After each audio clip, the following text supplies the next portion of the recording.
ॐ अज्ञानतिमिरन्धस्य ज्ञानाञ्जनशलाकया चक्षुरुन्मिलितं येन तस्मै श्रीगुरुवे नमः।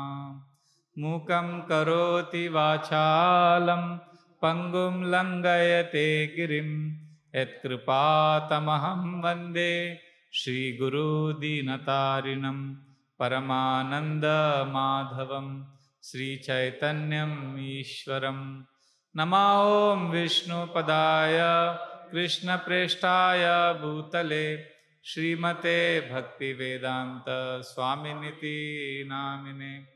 नमस्ते सरस्वते देवे गौरवाणी प्रचारिणे निर्विशेष शून्यवादी पाश्चात्यदेशतारिणे।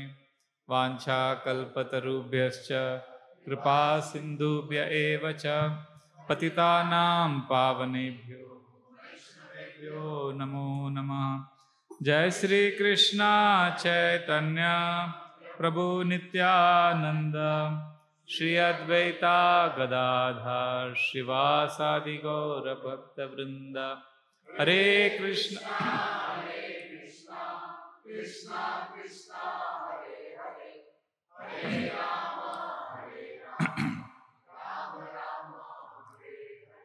हरे कृष्णा कृष्णा कृष्णा हरे हरे हरे राम राम राम हरे हरे। हरे Krishna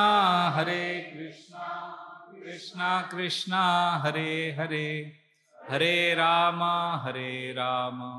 Ram Ram Hare Hare.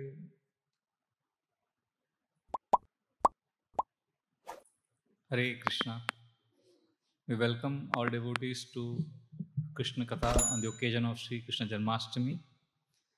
So today and whenever we meet next, tomorrow also, we will just discuss pastimes of Lord Krishna, and we will discuss from the 10th canto of Srimad Bhagavatam, which is the elixir, which is the most important scripture. And we will discuss from Arishtasur's pastime till Kamsa's killing by Krishna. So yesterday, after preparing the class, I thought I'll make conclusion. So I was writing the conclusion for the class, and I realized it is 5 pages. So conclusion itself is 1 hour. More than 1 hour actually. And then I realized, I counted the pages, it is 54 pages, 55. So obviously we won't be able to cover all the 55 pages. But the purpose of preparing was for my own nourishment, and I want to thank all of you for giving me a chance to share what I studied and heard from different devotees. So the introduction, now what we are going to do is, we don't have a projector, otherwise I wanted you to chant some verses. So in the class, I will be speaking today and tomorrow few verses. So when I'm speaking the shlokas, I request you to listen to them, even though you don't understand, just listen to the sound. Because these verses are from Bhagavatam, and Bhagavatam is non-different from Krishna. So when you are hearing the verses, you are actually allowing Krishna to enter your heart through the ears. But I will explain the verses also. So after I explain the verses, I will ask one of you, of course you may not be able to memorize the verse in one chanting, but have you understood the meaning of the verse? And then if you explain that verse in your own words, then you have actually memorized the verse. Are you getting it? So what I have, see, when I'm chanting verses, I have not memorized Prabhupada's translation as it is. We understand in our own way, and then we try to internalize it. So similarly, all of us can connect to Krishna in the form of sound. Everyone can, even a child can memorize faster actually. But even if you can't memorize verses, we can at least understand. So why we are doing this is explained in the first canto of Srimad Bhagavatam. Right now we are discussing the introduction to the Arishtasura pastime. And basically Krishna Katha. Basically Vrindavan, the introduction, what is the main principle that is working in Vrindavan Dham? What is Vrindavan? So that is the introduction, and then we will enter into Krishna and Balram's pastimes in Vrindavan. For the first canto, there is a very beautiful verse in the second chapter. The sages of Naimisharanya, they have asked questions to Sutta Goswami. So after asking questions, Now Sutta Goswami has to reply. So how does he reply? That is very beautiful. He says, now remember, you have to listen to the verse.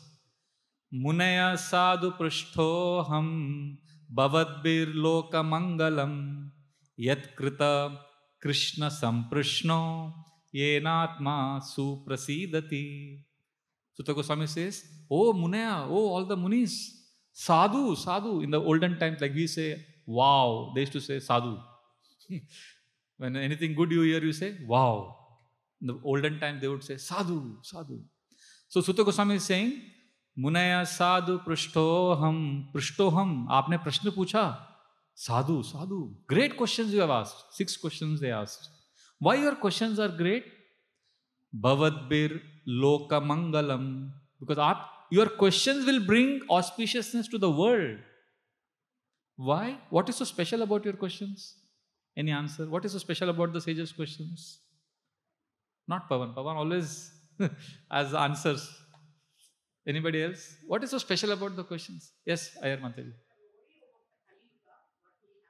No. Your answer is right. But there is something, Sutta Goswami, why is he saying, wow, why is he so excited by the nature of question? Is it because Kali Yuga, they asked about Kali Yuga, that's why he is saying, wow? Yes. Yat krita Krishna samprishno. Because your questions are connected to Krishna.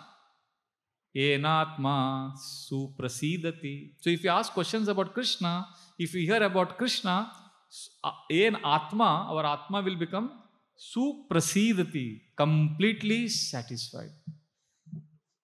So you can repeat this verse, very beautiful verse and simple to understand also. Munaya sadhu prishtoham bhavadbir loka mangalam yat krita Krishna samprishno yenatma suprasidati.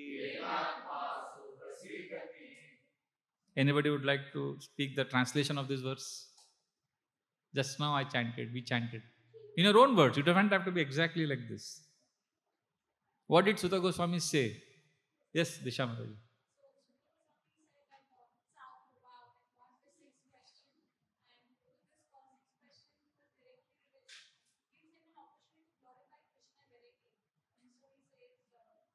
Yes. And also he says, these questions will bring about auspiciousness in the world. And also it will, what it will do the soul? Completely satisfy the soul. Enatma suprasidati. So it's easy to remember the verse, isn't it? Just read the translation when you're reading. And if you like it, speak it in your own words. So you have memorized the verse. We have hyped up, sometimes Sanskrit. We think we have to memorize verses. You don't have to memorize verses. You have to know the meaning in your own words. And then that is Krishna. Krishna is not limited to one language. So what is this verse saying? That whenever we have question and answers about Krishna, like in Janmashtami, our devotees in temple, every day they are having Krishna Katha only, during Prasad also. Like yesterday, Shivram Prabhu and Shivram Prabhu gave such a beautiful class on what all items Radharani cooks for Krishna. Detail mein class diya. Then after that, during Prasadam, we were taking Prasadam. We were discussing in detail why Krishna's flute is not so much prominent in Dwarka. And we were discussing about Krishna's flute. And he was telling me the different types of flutes Krishna has. So these are the question answers. And these questions, Sutta Goswami says, Yen Atma Suprasidati. Atma ko puri tarah se santushti karega. Now, you may say, but Prabhuji, I feel very happy when I watch movies or when I sing songs, when I play cricket. ठीक है. Those things will give pleasure. They will not give complete satisfaction to the soul. See, there is a difference between pleasure and satisfaction. I hope all of us know that. Pleasure is what titillates the senses. But when we connect with Krishna, Krishna is Akila Rasamrita Murti. He completely satisfies the soul. And therefore, in the 10th canto, there is this beautiful verse where Shukdev Goswami says, what is the advantage of hearing about Krishna always? Nivrtatarshe rupagiyamanat bhavav shadashrotra manobhiramat ka uttama shloka gunanuvadat puman virajyeta vina pashugnat. Pashugnath means killer of the soul, a butcher. Only a butcher will not be attracted to Krishna Katha. Shukdev Goswami uses a strong language. Why? He says, Nivritta Tarsher Trishna, that hankering, Nivritti. We will find relief from all the hankering of the heart. If we do what? Nivritta Tarsher Upagiya Manat Gake, सुनाएंगे अगर कृष्ण के बारे में. Just sing about Krishna. I remember when I was new devotee, I was very much attracted to Gaurang Prabhu's classes because he used to sing shlokas in different meters. So one day I told him, sometimes I also like to chant these verses, but I feel I'm showing off. Why should we chant verses in different meters? Why can't we just explain the meaning? Because anyway, people don't know Sanskrit. So why unnecessarily make them feel guilty? So Gaurang Prabhu said very interesting answer.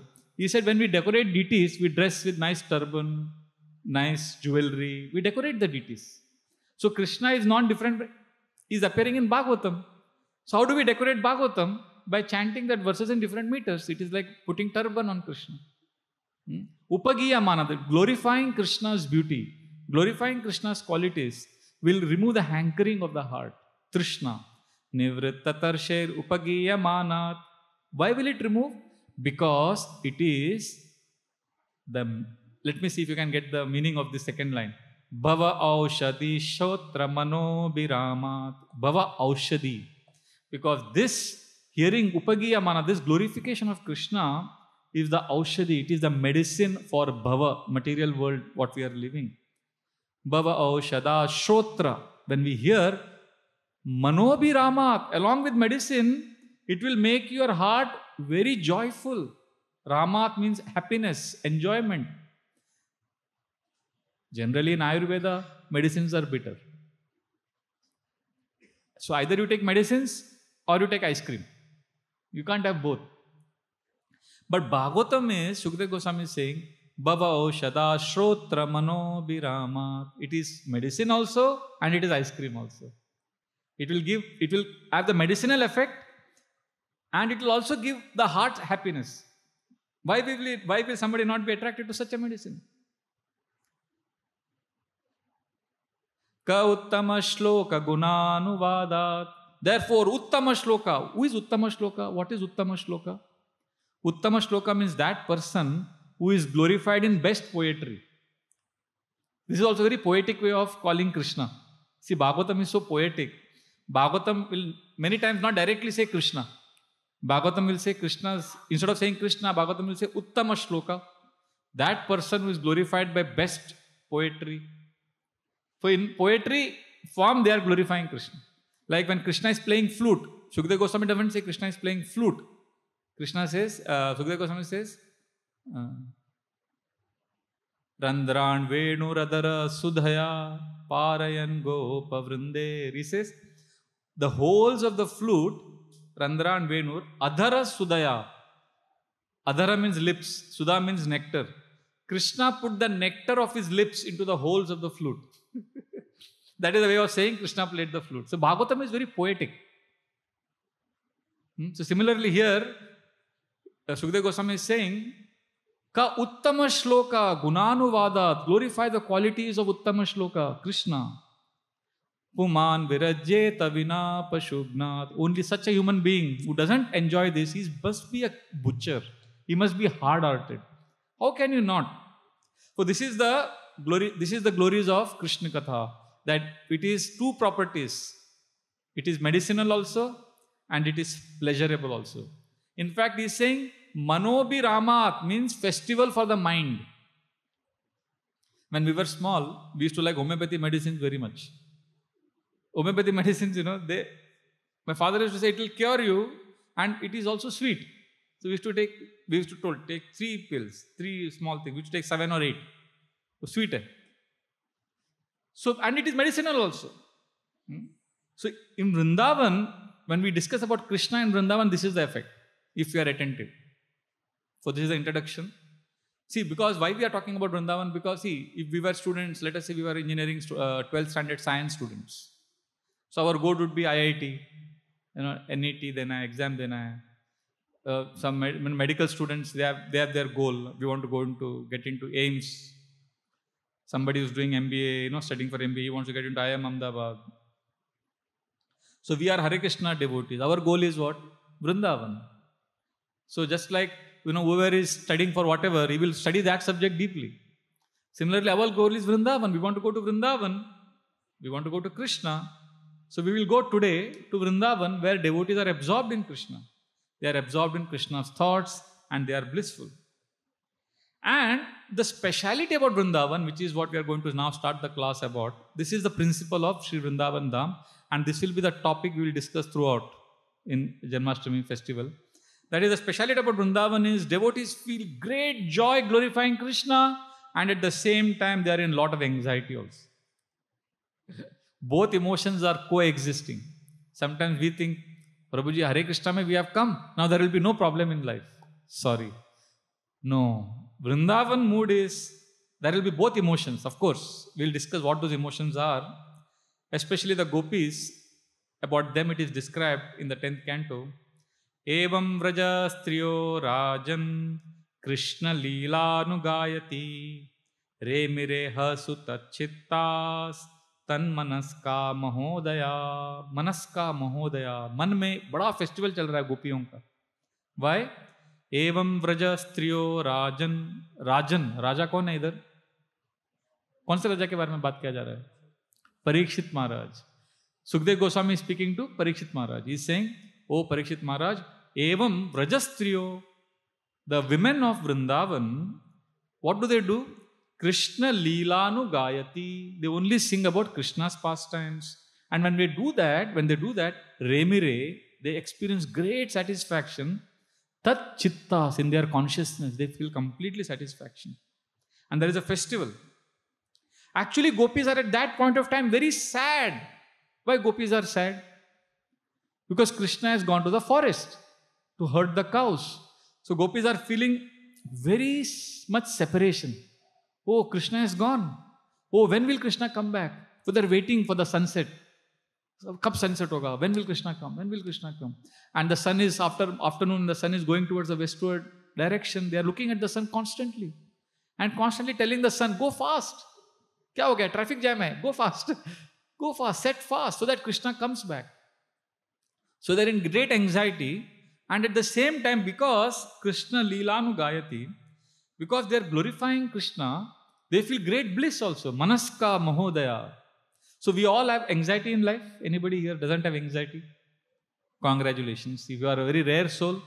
But all of us have some anxiety. But we can still be blissful if we glorify Krishna. Grihe grihe gopavadu kadamba sarve militva samavaya yoge punyani namani pathanti nityam Govinda Damodara Madhaveti. Grihe grihe. In every house in Vrindavan. Gopavadu. Gopavadu means gopis. Vadu is, women. Gopavadu. Kadamba. They all come together. What do? Grihe grihe Gopavadu Kadamba Sarve Militva Samavaya Yoge. They all come together and perform yoga. But what yoga? Yoga means connection. What yoga they perform? Punyani namani pathanti nityam. They are constantly nityam. They are glorifying, chanting the most auspicious names of Govinda Damodara Madhaveti. Govinda Damodara Madhaveti. Govinda Damodara Madhaveti. Govinda Damodara Madhaveti. Govinda Damodara Madhaveti. So this glorification of Krishna, when they all would come together, that was giving them unlimited bliss. Although they also had their share of anxiety. Otherwise, there is anxiety in Vrindavan also. But they are blissful. Today we don't have Anandaman Prabhu here. But if you ask him, last 23 years, whenever I ask him, Prabhuji, how are you? What is his answer? I am struggling, but enjoying. He'll immediately say, I am struggling, suffering, but I am happy. Why struggling? Because that is natural. Everybody, whoever says he's not struggling, is lying. As long as we're in this world, there will always be anxiety. But look at the part 2 of the answer. But I'm happy. And that happiness comes from chanting, hearing. So we are underestimating the power of glorification of Krishna. There is a very beautiful chapter in the 10th canto, 11th chapter, which is about Krishna's glories, Krishna's qualities. All the Vrindavan residents are glorifying Krishna. So there, Shukdev Goswami says a very beautiful verse. I want you to memorize it. If you can't, at least chant with me. And at least if you can't chant also, at least understand the meaning. Because Shukdev Goswami says in this verse that why the Vrindavan, what were the 3 things that Vrindavan residents experienced? 3 things that they got, 3 benefits they got because of always glorifying Krishna. So this is what can happen in our life also. Because we can make our house Vrindavan. So please repeat this verse. Iti nandadayo gopa Krishna Rama katham muda Kuruvanto Rama manascha Navindam bhavavedanam. Iti Nandadayo Gopa, Nanda and others, Adi, Gopa, all the Gopas like Nanda Maharaj. Iti Nandadayo Gopa, what did they do? Krishna Rama Katham Muda. Their happiness was in Krishna Rama Katha. Our happiness, we may do Krishna Ram Katha as duty, as sadhana, but our happiness could be something else. We think, let me watch movies or let me do something else. We have other sources of entertainment. But residents of Vrindavan, they are happy. If you make Krishna Katha as the foundation of happiness, then 3 benefits will happen. That is what Nanda Adi Gopas got. Iti Nanda Deyo Gopa Krishna Rama Katham Muda Kuruvanto. Because they did this. Kuruvanto means doing this. Doing what? Making Krishna Katha as the foundation of happiness. Kuruvanto, this is referring to that. Krishna Rama Katham Muda. So if you do that, Kuruvanto Rama Manascha. Rama means happiness. Manas means affection for Krishna. So their happiness increased. Their affection for Krishna also increased. And most important in our context, Navindam Bhavavedanam. Navindam means not perceived. They did not perceive Bhava Vedanam.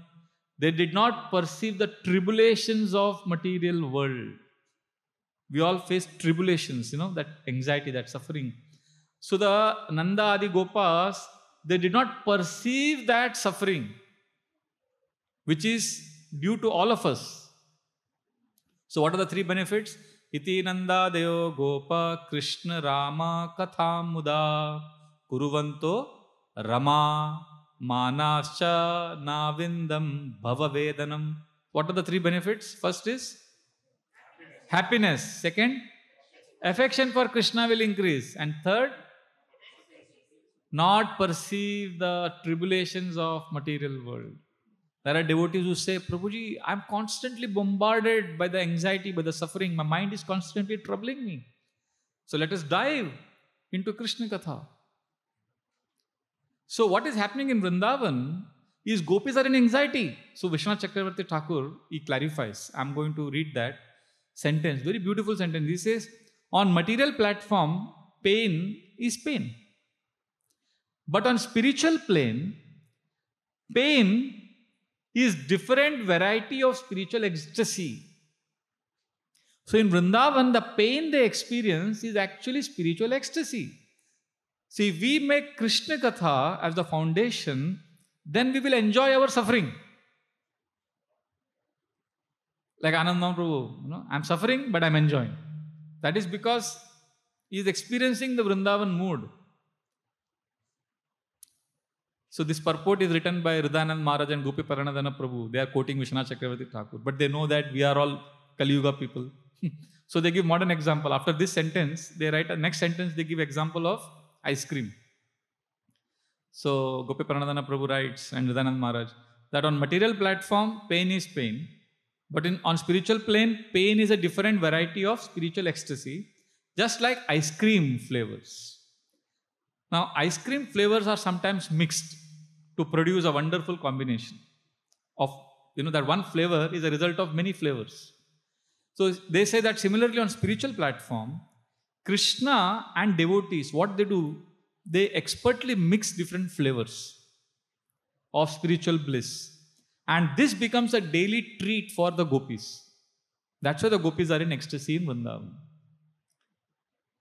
Like in Udupi, I come from Udupi, one ice cream is very famous there. It is called Gadbad ice cream.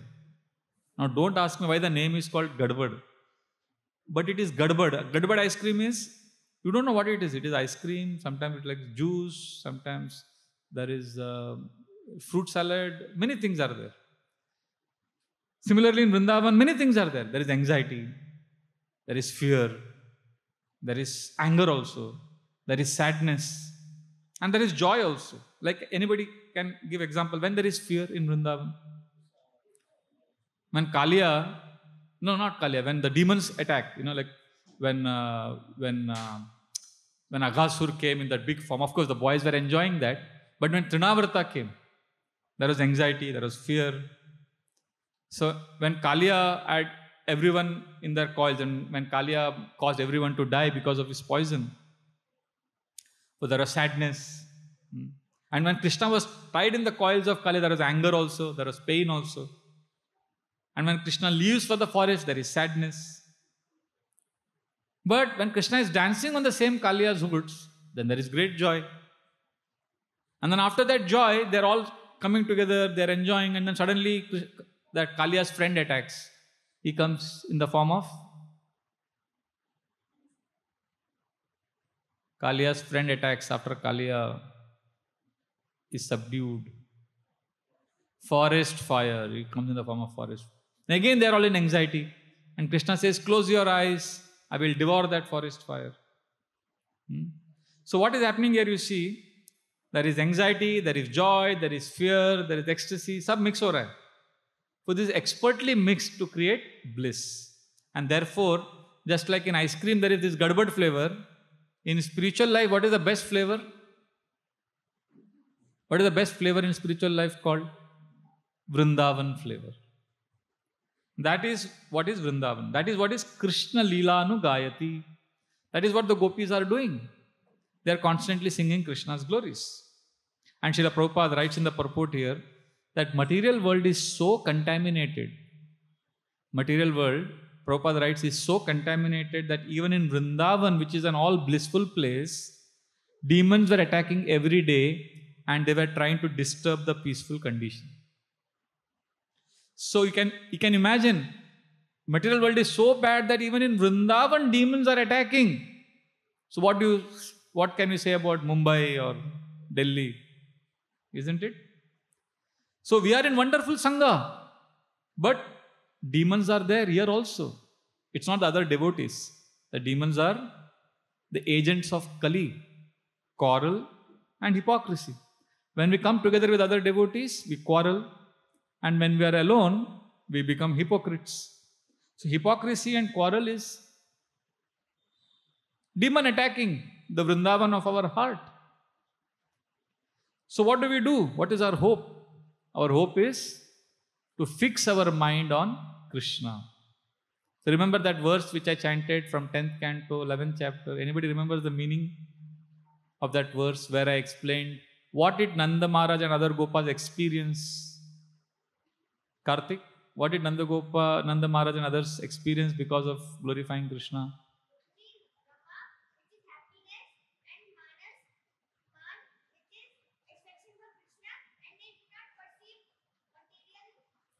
Miseries. Hari Bol. Yes. Thank you. Beautiful. Iti Nanda Dayo Gopa. Please chant. Krishna Rama Katham Muda. Kuruvanto Rama Manascha. navindam bhava vedanam. So this is what will happen. So if we focus our mind on Krishna, if we put our heart on Krishna, then even in that, when the demons are attacking, there is a crisis. Our temple, most popular festival is Pushabhishek. And that Pushabhishek festival originated because there was a crisis. There was Hindu-Muslim riots, a lot of anxiety was there, temple was closed. So His Holiness Radhanath Swami Maharaj said, we should celebrate. In this situation also we can have Krishna's glorification. So then they discovered this festival. They said, what we can do? We can get some flowers. This is a Pushya month. So we can do something for glorification. That's how this festival originated. So right now we may be harassed by the Kali's agents. But Krishna has given us this formula. The daily dose. Mat chitta mad gata prana bodhayanta parasparam katayantascha mam nityam tushyanti cha ramanti cha. Devotees, Krishna says in the Gita, they derive great satisfaction and enjoyment by coming together and glorifying me. So therefore, as Kali is doing its tamasha, our daily dose of Krishna Katha will keep us sane.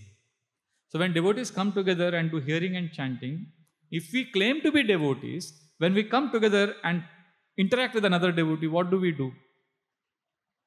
What should we do? When two batsmen are batting, tense match is going on, and they come in the middle of the pitch, they come and they talk. What do they talk? आज breakfast में क्या है? Lunch में क्या है? Do they talk that? वो batting करते हैं, बीच में आते हैं ना, ओवर के बीच में आते हैं, 4 मारा तो आते हैं, ओवर के खत्म होने के बाद आते हैं, डिस्कस करते हैं, and you can see them. What are they talking? हाँ, strategy. They are talking about अभी कैसे करने का, अभी वो बॉल फेंका तो कैसे मारने का, क्योंकि पूरा स्टेडियम उनके अगेंस्ट है. प्लेयर्स 11 प्लेयर है फील्ड में, और वो दोनों अभी बैटिंग कर रहे हैं एंग्जाइटी में. तो हमारे डिवोटीज जैसे ही है, बैट्समैन जैसे, पूरा माया का स्टेडियम है, अंपायर भी हमारे अगेंस्ट है इधर. तो क्या करने का? What do we do? What do we talk? We can talk about other issues which are unimportant. When two underworld dacoits, underworld bundas, when they call each other, what do they talk? Like वो phone करता है, छोटा Bablu calls Munna Sheikh, वो phone करता है उसको, तो क्या बात करते हैं वो लोग? What do they talk? अच्छा आज भागवतम क्लास में क्या बोल रहे हैं? They ask like that. They'll say माल किधर पहुंचाना है, किसको मारना है. They talk like that, right? उनका अपना एजेंडा है. So similarly, when Krishnadas calls Chaitanya Das, what do they talk? अरे क्या सुना, क्या लेक्चर में सुना, क्या पढ़ा, क्या सेवा कर रहे हैं? We talk about Krishna consciousness. So therefore, I remember one profound experience I had was with the Holiness Sachinandana Swami Maharaj. When he came to our temple and I was in guest reception department and I was serving him, and in the night after putting mosquito net, when I was leaving, I said, Maharaj, anything else? He said, no, I can't leave you like that. I don't leave anyone without giving them Krishna. Sit down. So I sat like you are sitting. And then Maharaj was sitting on the bed and he spoke Krishna Katha for 5 minutes. I was very impressed. And then when I was leaving, he said, oh, you can't go like that. I gave you Krishna, now you give me Krishna. So then he sat down and then he told me to speak. Now, whatever little I had read or heard, I spoke. And then Maharaj, when I was speaking, he was sitting like this. And he was hearing. So it is very inspiring to see such a senior leader. And then when I finished, he said, yes, so our interaction since morning is now attained perfection because you gave me Krishna and I gave you Krishna. Because during the daytime, I was talking about his health, we were talking about some appointment with doctor, prasadam, we were talking about different things. But he said, now our interaction is actually complete because you gave me Krishna, I gave Krishna. So when devotees come together, especially like festivals like Janmashtami, Tan Manaska Mahodaya, what we read in the verse, a festival for the mind happens when we glorify Krishna. Srila Prabhupada was in New Vrindavan in 1976, June, and devotees would come in the evening and they would discuss with him Krishna Katha. So like every day evening, devotees came to his house where he was staying, but Shrutakirti Prabhu announced that Srila Prabhupada is very sick. He cannot meet, he cannot give darshan. So devotees were disappointed, and then after 5 minutes they were about to leave. Srila Prabhupada opened the door. He was very, very sick. He opened the door. He said, he told the devotees, get Bhagavatam. So every devotees were all shocked. They thought Prabhupada is taking rest and they wanted to leave. So the devotee bought Bhagavatam and then the devotees sat. They thought Prabhupada wants to discuss. And Prabhupada spoke for 2-3 minutes and then he was very sick, so he couldn't speak. Just spoke for 2-3 minutes and he kept quiet. And then devotees thought that now this is a hint, we have to leave. So as one devotee got up and they were all about to leave, Prabhupada said, any questions? Because Bhagavatam bola na thoda to questions. So then devotee asked question. And then Prabhupada spoke on Srimad Bhagavatam for the next 2 hours. And then Prabhupada's servant had to intervene and say, no, Srila Prabhupada is in pain, his health is not good. Then he had to be stopped. If you see Srila Prabhupada's videos also, many times you will see he is not talking. Most of the time he doesn't talk. He indicates through eyes only, many things. Even prasadam he takes alone, he doesn't talk to anyone. But you give him an opportunity to glorify Krishna, if there is conversation, there is Krishna Katha, he speaks as if he is a very garrulous person, he will talk a lot. Srila Prabhupada was first, when he went to New York, he was staying at Dr. Mishra's studio. Dr. Mishra was a very impersonalist school. They used to believe God has no form and he used to teach yoga, and he was a very sophisticated man and he had yoga students. And he would speak for 1 hour, he would teach everything, and in the end he would tell, we have very little time now, we don't have much time, Swamiji is here, or maybe Swamiji can speak for 5 minutes just for conclusion, because he felt it is impolite to ignore sannyasi. So when he called Prabhupada, Prabhupada was told strictly by Dr. Mishra, maximum 10 minutes, don't speak more than 10 minutes. Prabhupada would speak for 1 hour. He would glorify Krishna. And sometimes Dr. Mishra would say, no, Swamiji, there is no time for talk, so he will come and do only kirtan. So then Prabhupada would do kirtan for 1 hour. He would not leave the chance to glorify Krishna. I was reading one book by Satsvarup Maharaj. The title of the book is, I am not displeased with any member. Prabhupada का एक letter में से एक sentence को लेके उन्होंने एक book लिखा. So there he writes that Srila Prabhupada was once, he arranged a program. Satsvarup Maharaj arranged a program of Srila Prabhupada in Boston University in 1969. And that campus was filled with hippies. And they were all, hippies matlab, drug addicts, and they were in their own world, They didn't care about religion, spirituality, very bad etiquette, lifestyle. So Srila Prabhupada is standing there, and all hippies are standing, boys and girls, from Boston, America. They have no idea about Hare Krishna, what to speak of Hare Krishna. They don't know what is God, religion, nothing. And Srila Prabhupada, Satsvarup Maharaj writes, Prabhupada began the class. You know how? He began the class by saying, so, I want to thank all of you young boys and girls for giving me an opportunity today to glorify Krishna, the Supreme Personality of Godhead. This is how we began the class. I mean, if we say that in this audience, it makes sense. Thank you for giving me a chance to glorify Krishna. But they were not giving chance to Prabhupada to glorify Krishna. But Prabhupada understood it like that. This is an opportunity to glorify Krishna. Srila Prabhupada saw preaching as an opportunity to glorify Krishna. Preaching is not an opportunity for self-aggrandizement. So this is Vrindavan mood, which Srila Prabhupada gave us. So remember, we began the Prabhuji aap nahi the, we spoke about you for some time. So in Vrindavan, what is the mood? Devotees are in anxiety, but they are happy also. So we are suffering, but we can enjoy.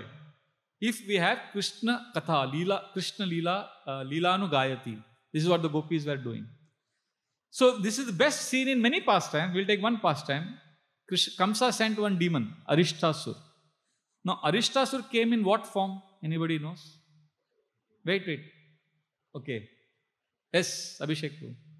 Bull. Huge, gigantic bull with huge horns. So when he entered Vrindavan, he dug the earth with his hoofs. And as he entered Vrindavan, the whole land of Vrindavan began to tremble as if there was an earthquake. And he roared fiercely. And it became very fearful to all. In fact, there were some pregnant cows, they had a miscarriage. And Aristasura was very strong, very stout. And the clouds hovered over his body, like in a mountains. He was like a mountain. That's how big, huge he was.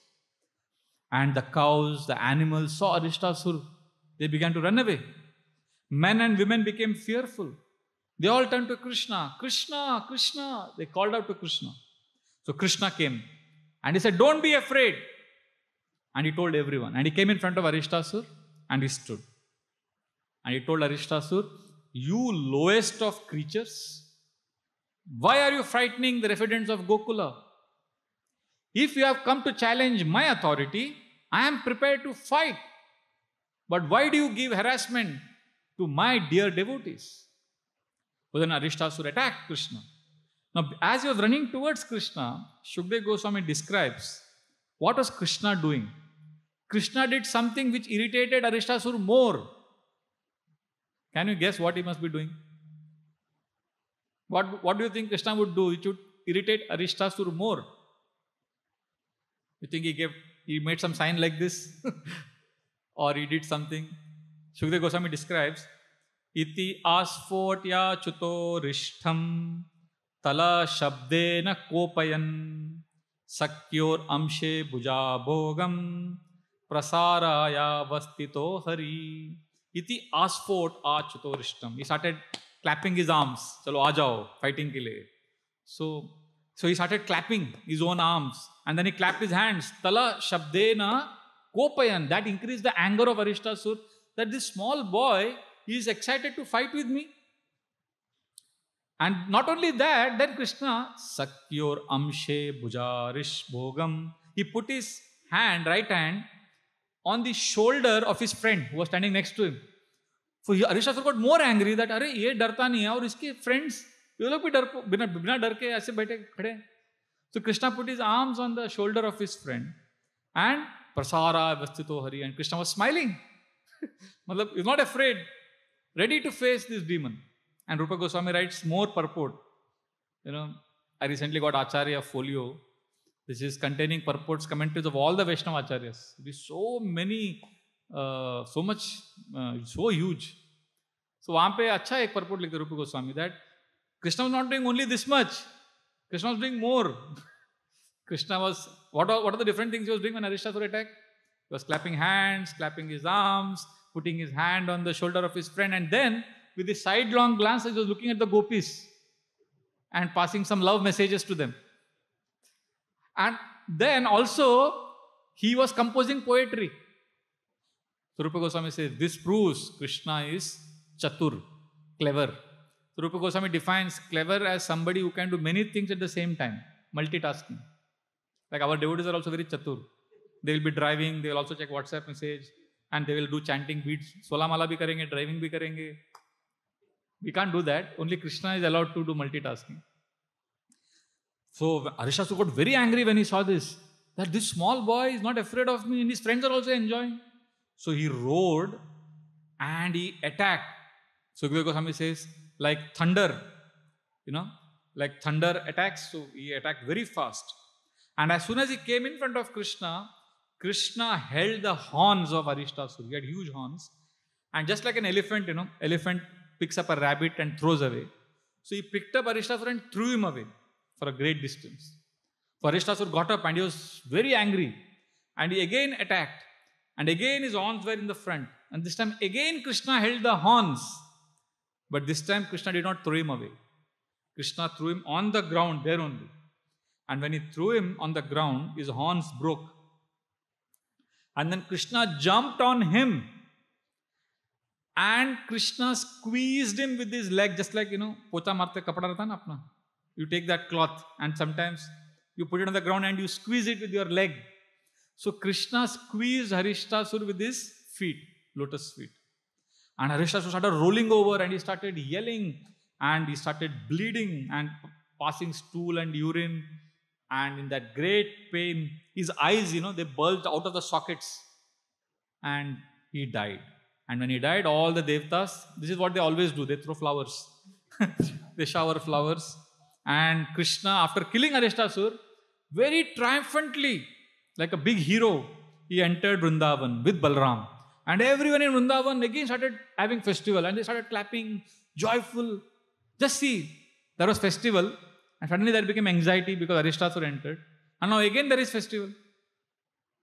Evam kukudminam hatva stuyamana dvijatibi vivesha ghostam sabalo gopinam nayanotsava. So Kukudman means the bull with the big hump. So Hatva, when Krishna killed the bull demon, what happened? Stuyamana dvijatibi. Everybody started singing glories of Krishna. And Krishna, what did he do? Vivesha Goshtam Sabalo. With Balram, he entered Vrindavan. And when he entered Vrindavan, what was happening there? Gopi Nam Nayanotsava. For gopis, it was a festival of the eyes. And they all started glorifying Krishna. Everyone started singing. They didn't say Krishna is God. They didn't say God has come and killed. They said Krishna is wonderful. Krishna has killed the Aristasura demon. Somebody said Krishna Balram ki jai. Somebody said Sham Sundar Nandanandan ki jai. Mor Mukut Bamsi Wale ki jai. This is what happens in Vrindavan. They are always glorifying Krishna. So this pastime, this is one pastime which is displaying the sublime contrast of Vrindavan. Please understand. In Vrindavan there is this amazing contrast. Virodha bhas, bolte na? The contrast of spiritual qualities. Like previous verse describes how wicked demon was killed. And now it is revealed that there is a spiritual festival going on. Krishna is hard as thunderbolt to the demons. And for devotees, he is soft like a rose. So it all depends on our attitude. Aristasura had the attitude of demoniac qualities. So Krishna treated him like you treat a wet rag. And the gopis loved Krishna, so he reciprocated with conjugal feelings. So this is Vrindavan. So Radharani and the gopis, after Aristasura was killed, they told Krishna, Krishna, you have committed a very big sin because you killed a bull and bull is a male cow. So you have to do prayaschitta. You cannot come to us. You are very sinful. So you have to go to holy places and take bath there. Now, Krishna said, but I did not kill bull. I killed a bull demon. He was a demon. No, but you killed a bull. So you can't come near us. Now Krishna killed demons who came in innocent looking forms. Many demons came in innocent looking forms. You can think of some other examples where Krishna killed demons who came in innocent looking form. Yes, Karthik. Vatsasur, he came in what form? Calf. Yes, Kamakshi. Now, same. Or koi example? Putana, what is the most innocent looking form? Mother. She came in the dress of a mother. So like this, can you think of other examples? Pralambasur, he came as cowherd boy, as a friend. There is one more demon who came like a friend. Anybody knows? Who is the other demon who also came like Pralambasur came? Vyomasur. Vyomasur also came like that. These are all innocent looking form. इतना छोटा सा लड़का है, 6 साल का लड़का नहीं आया आज पिकनिक में कृष्ण के साथ. So he took that dress and came. So innocent. Any other example of innocent looking form? Aristasura हो गया, bull. Keshi also in one sense, horse is innocent. Shaktasur, what form? Cart. Any other form you can think? Bakasur, he came in the form of a crane. So Krishna is so expert, he would detect their deception. He would detect their viciousness. And he would relieve them from their demonic mentality and he would liberate them by killing them. So Putana also actually, Krishna can detect behind that pleasant, sweet disposition. Externally very good, Putana was. And ordinary people like you and me, we cannot detect who is what, right? We get fooled. The internal motivations we don't know, but Krishna can.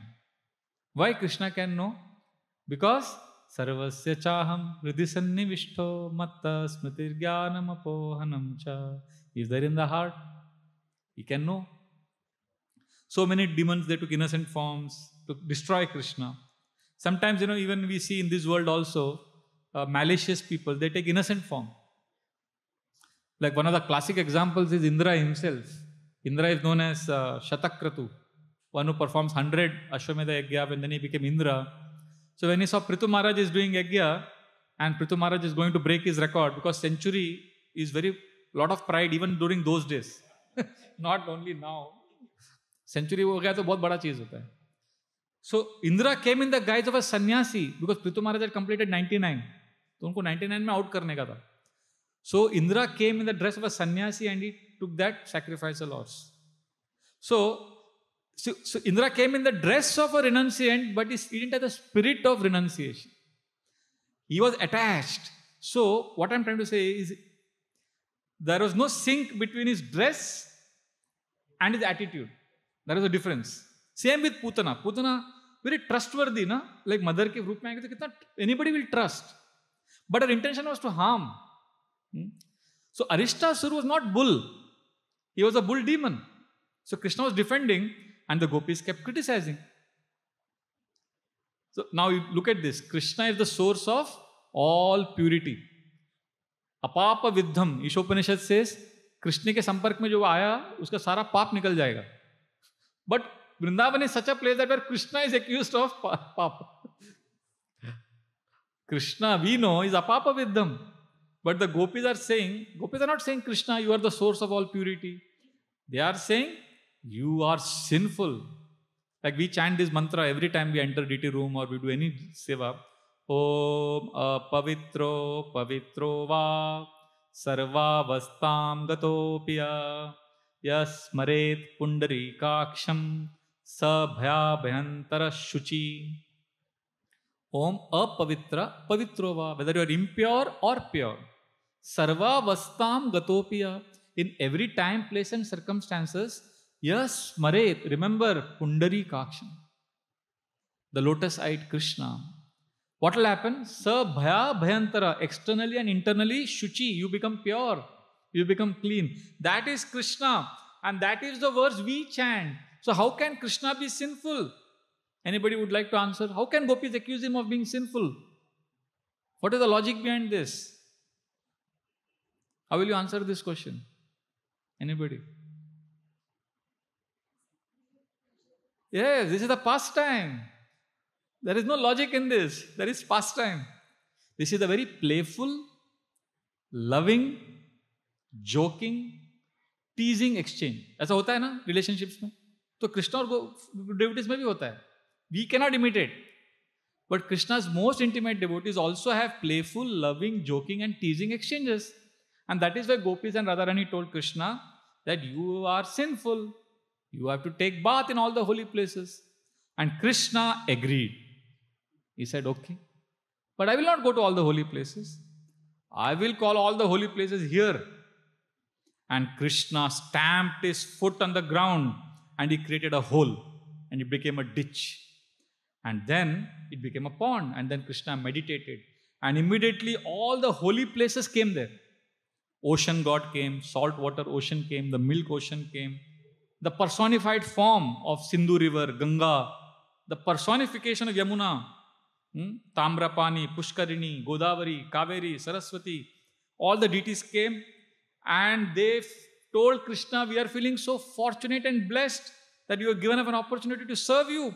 And they filled that ditch, that pond with their water. All the holy places took shelter of Sri Vrindavan Dham. Sri Vrindavan Dham ki jai. And that pond is known as Krishna Kund or Shama Kund, where we all go in Vrindavan Yatra.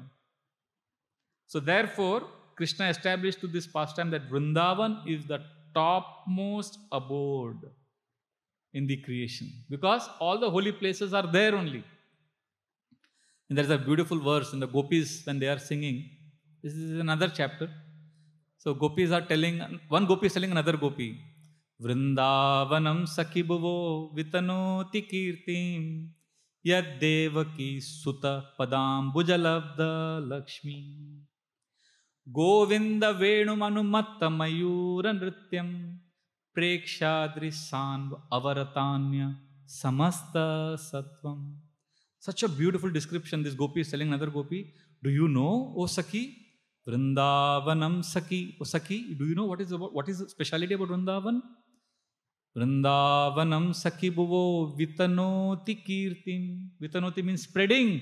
Vrindavan is spreading Kirtim of Bhuvo. Bhuvo means planet Earth.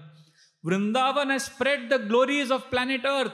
Planet Earth has become famous because of Vrindavan Dham. What is so special in Vrindavan? Vrindavanam Sakhi Bhuvo Vitanoti Kirtim Yad Devaki Sutta Padambuja Labda Lakshmi. Devaki Sutta Padambuja, his lotus feet, the wealth of his lotus feet, Lakshmi, that is like a great treasure, that is being placed on the dust of Vrindavan. And the gopi is referring to Krishna to another gopi as Devaki Sutta. But we know in Vrindavan that Mother Yashoda is Krishna's mother. So Jiva Goswami writes that Mother Yashoda had 3 names. I don't remember the third one. Yashoda and Devaki is also one of the names of Yashoda. So when they are saying, Yad Devaki Sutta Padambuja Labda Lakshmi, they are calling Krishna only. Yashoda's son only, Krishna. So in Vrindavan, gopis are telling that it's most special because Krishna's lotus feet are there, imprints are there everywhere in Vrindavan. Because Krishna never wore shoes in Vrindavan. Why Krishna never wore shoes? We all wear slippers, chappals. Krishna never wore. Anybody knows why? Yes. Mother Yashoda was insisting that Krishna should wear shoes because, he would get thorns on his feet. Krishna said, okay.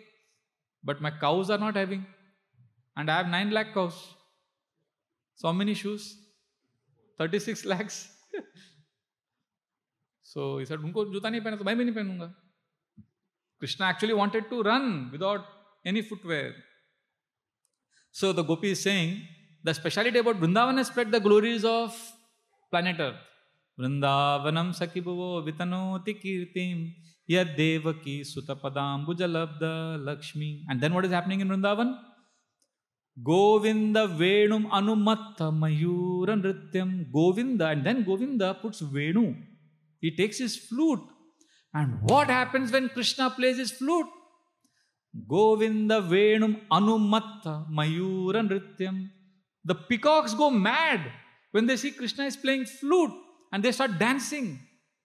And that's not enough. That's not all. When the peacocks start dancing in Vrindavan, then something else happens.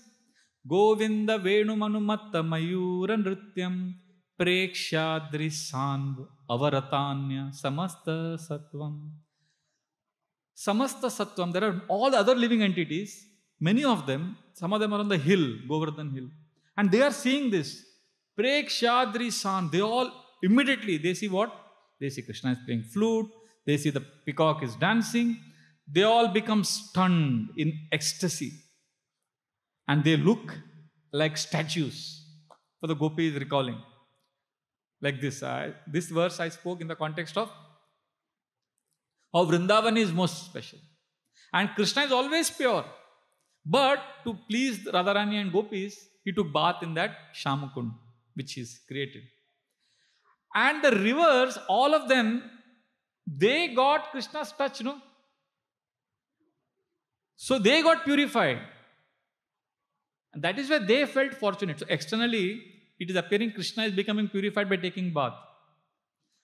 When Krishna takes bath in the holy river is getting purified. When Krishna wears beautiful ornaments, Krishna is looking beautiful or the ornaments are looking beautiful? Ornaments are looking more beautiful. Because the ornaments are being used by Krishna. That's why in the 3rd canto we find this very beautiful verse. Yan martya lilo pekam sayoga maya balam darshayata grihitam vismapanam swasya cha saubagarde param padam bhushana bhushanangam. Shukdev Goswami says that martya lilo pekam, in this material world, which is a place of death, the best yoga we can do is to see Maya Balam Darshayata Grihitam. This is the best viewers. Just take darshan of this most special personality, Krishna, who is dressed in the most beautiful garments. Vismapanam swasya saubagarde. This is the most auspicious blessing that we can get in our life. To see Krishna dressed so beautifully, because Param Padam Bhushana Bhushanangam. All the abhushan, they become abhushan because they are in Krishna's body. So just like, you may run towards a great personality and fall at his feet and touch his feet, and he may put his hand on your head. Similarly, it is explained the rivers, they also came towards Krishna in the form of their waves. Their waves came running towards Krishna. And just like you will give a gift to an important person, so all these waves came with all lotus flowers on them. So when Krishna was taking bath in Shamkund, huge waves came with lotus flowers, as if to offer him a gift. So generally, actually, if you see, rivers always feel bad. They feel morose. Why? Because everybody goes there, अपना पाप धोने के लिए जाते हैं ना, and then again they do sin. What is that verse in 6th canto? Very famous verse. Kunjara Shauchavat. Drishta Shrutabhyam at Papam. Manye Kunjara Shauchavat. Parishit Maharaj says, what is this? Elephant takes bath in river, then he comes out and again puts kachara on himself. Similarly, people go to holy place, they take bath in the river and then again they become sinful. So, sinful people, they dip in the holy river to remove their sin. So, what is happening? Every river thinks that I have accumulated so much sin, right? But Krishna took bath there and Krishna purified them. Amara ulta hai. We purify our sins by taking bath in river, and the river purifies, removes all that sin by allowing Krishna to take bath. Actually, Mother Ganga was concerned, if you remember, why she didn't come from the heavenly planets initially. She said, if I come, everybody's sin will come to me. They will all take bath in me. So what about me? So that time, Bhagirath, what he told her, anybody knows? He told her that when pure devotees will come and take bath in your river, in your water, that time all your sin will go away. So if a pure devotee of Krishna can free the river of sin, what Krishna can do? You know? So they are all fortunate. These rivers are fortunate that Krishna took bath in them. So Krishna told the gopis now, see, I have become pure. I have taken bath. So then Krishna told the gopi and Radharani that now you are sinful because you sided with the demon. So you have now got all reaction, sinful reaction, because you took side, you took party of the demon. But you can get purified. You take bath in my kund, you will become purified. Because all the holy rivers have come here. So Srimati Radharani said, no, we will make our own kund. We will not take bath in your kund. So Arishtasur, when he entered Vrindavan, he had made a ditch with his hoof. So there was a small hole there. So the Radharani and all the gopis took their bangles and their tender hands, they dug the ground and they created a huge pond there. Now water had to be brought. So Krishna said, okay, you can take water from my kund and put it on your kund, on that pond. Radharani said, no, we will get from Mansi Ganga. So the gopis made a big line. If you see in Govardhan, you know where is Radha Kund and you know where is Mansi Ganga. That long line, the gopis made a big line and they were all collecting water.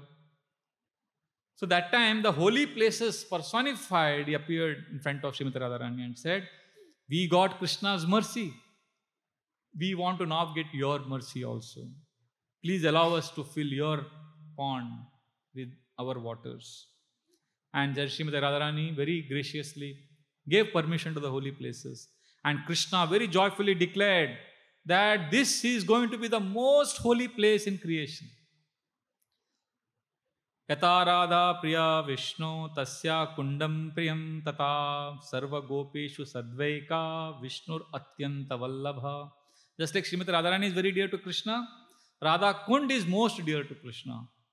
And one who takes bath or one who allows the sacred water of Radha Kund to touch his forehead, takes Charanamrit from Radha Kund, he will also become very dear to Lord Krishna. Vishwanath Chakravarti Thakur quotes here more than 20 verses while explaining this pastime to glorify Radha Kund.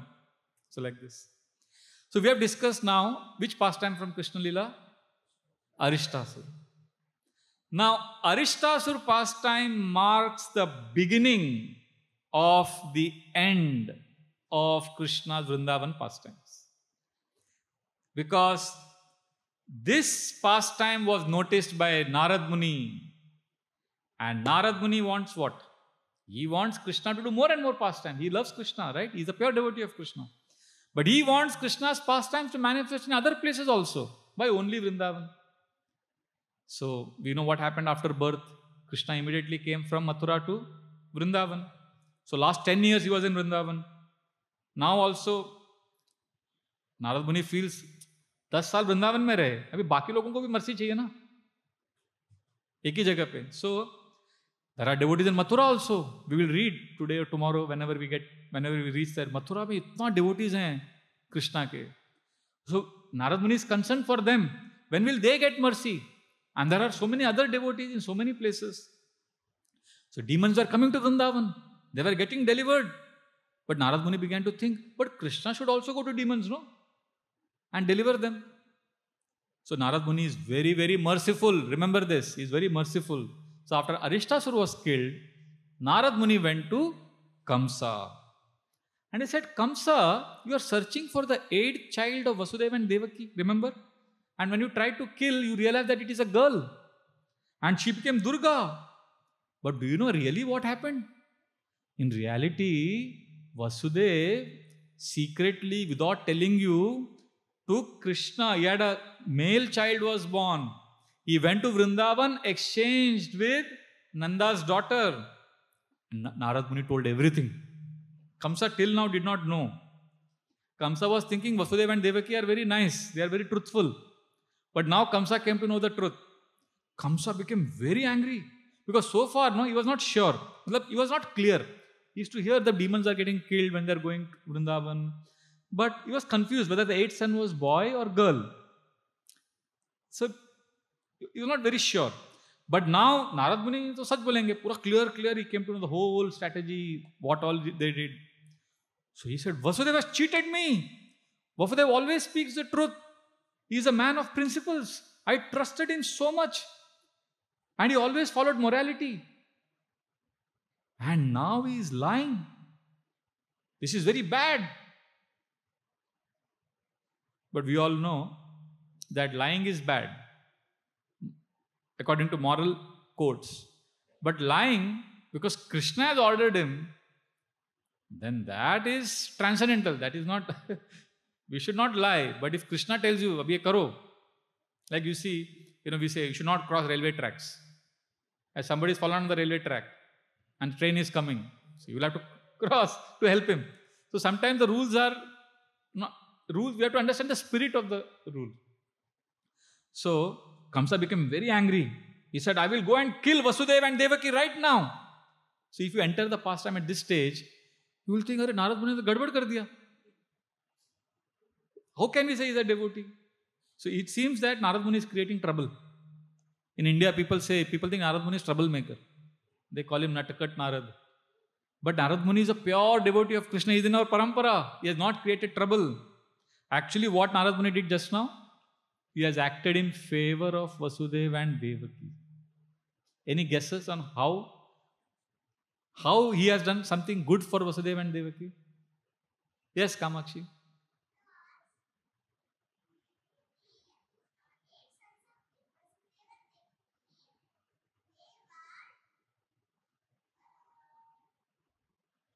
They are going to come now to Mathura, right? So when they come, what will happen? Vasudeva and Devaki will be very happy, right? So basically, Narad Muni has done a favor. It appears externally that he has done something wrong. So Narad Muni told Kamsa, when Kamsa said, I will kill Vasudeva and Devaki, what did Narad Muni say? No, Kamsa, don't do that. If you kill Vasudeva and Devaki, what will Krishna and Balram do? They'll get the news and they'll immediately run away. You'll not be able to catch them. So be smart. Narad Muni tells Kamsa, be diplomatic.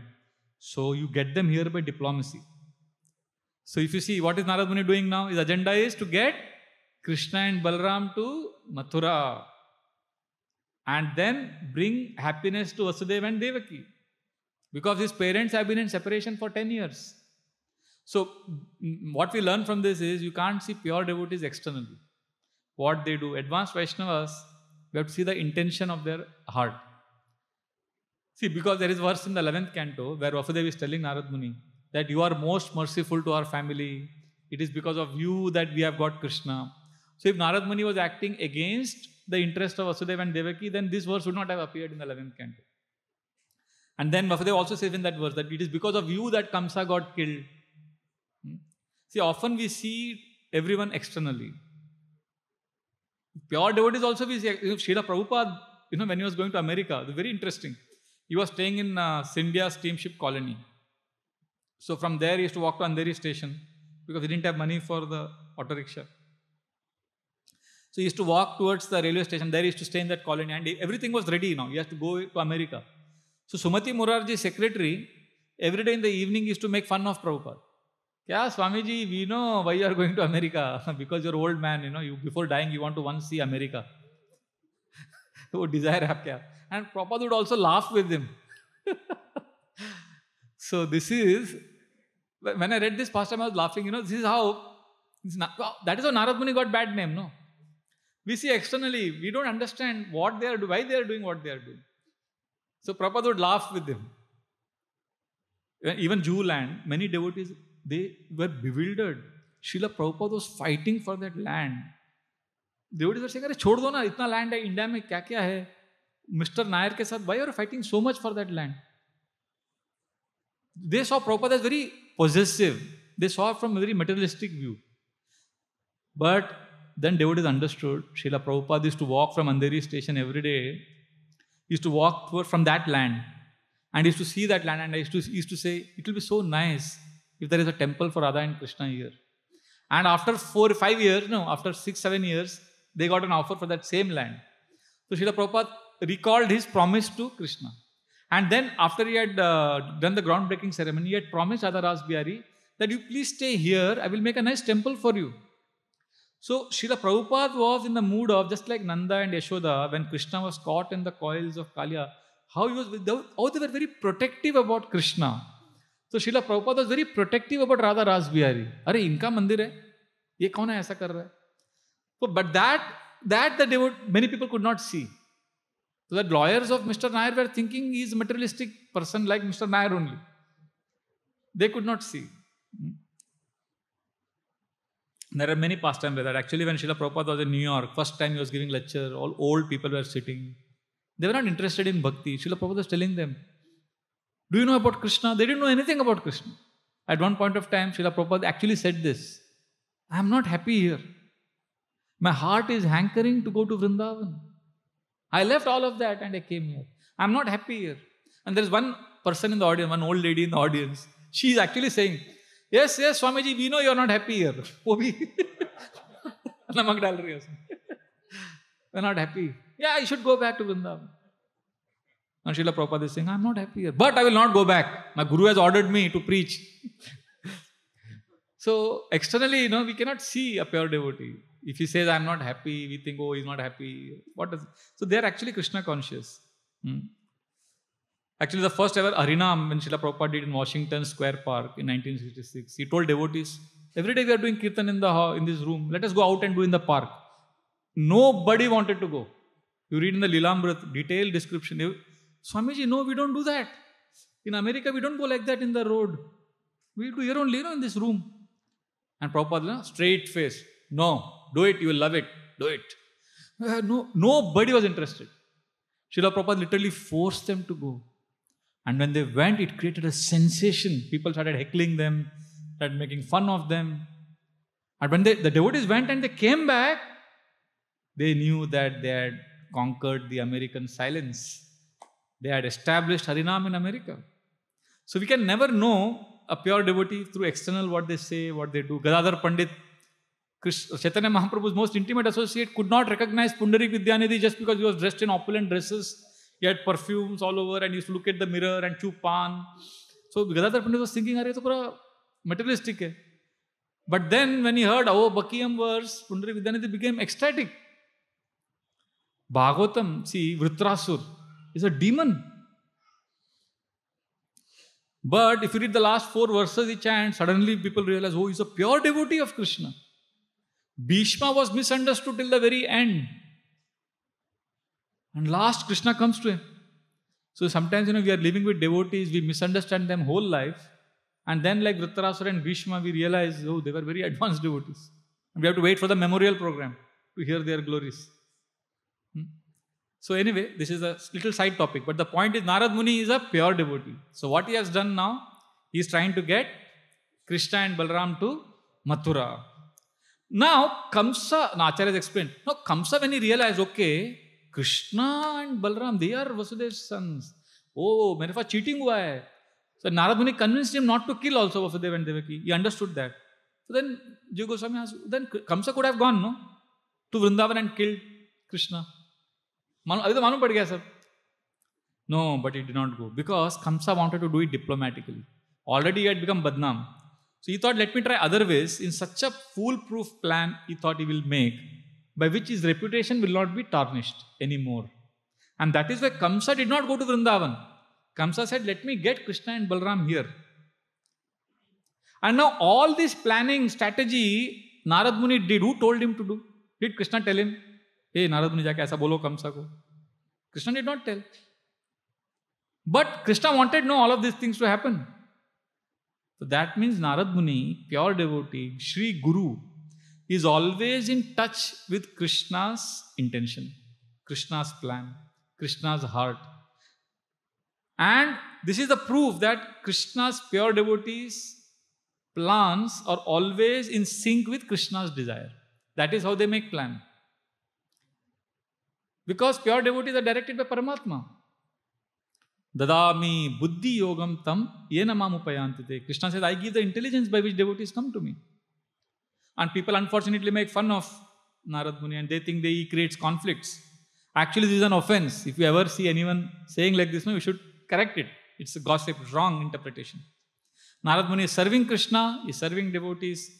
Narad Muni actually is the one special personality who appears in every canto of Srimad Bhagavatam.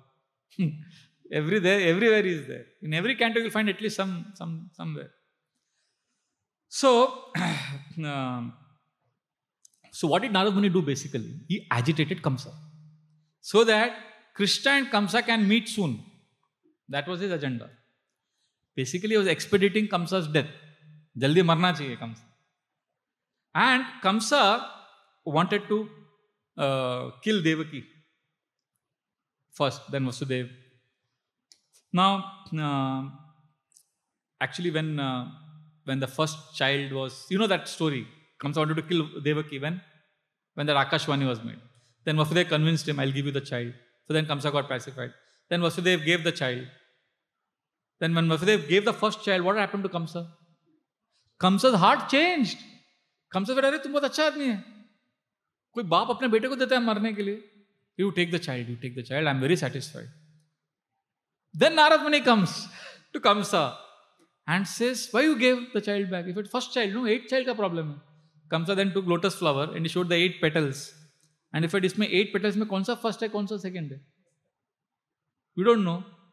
So you don't know which is first. So 8th child could have come as first child. So then Kamsa killed all the 8 children. So when somebody hears this pastime, they'll again get bewildered. They'll think, Narad Muni to sabko maar rahe. Actually, there is a reason for this. They were all these 6 sons, first 6 sons of Vasudev and Devaki. They were sons of Maricha. They had to be killed. Then they got liberation. So there was a whole process which Narad Muni knew. That journey. So Narad Muni did basically, so Devaki was crying piteously, seeing her child die. But pure devotee's action was, Narad Muni's action was perfect. So now this is the story. Now Kamsa understood. Kamsa has made a plan. He makes all the plan. He goes to the assembly. And he said, I want to make an announcement. Do all of you know that the 8th child of Vasudev and Devaki is still alive?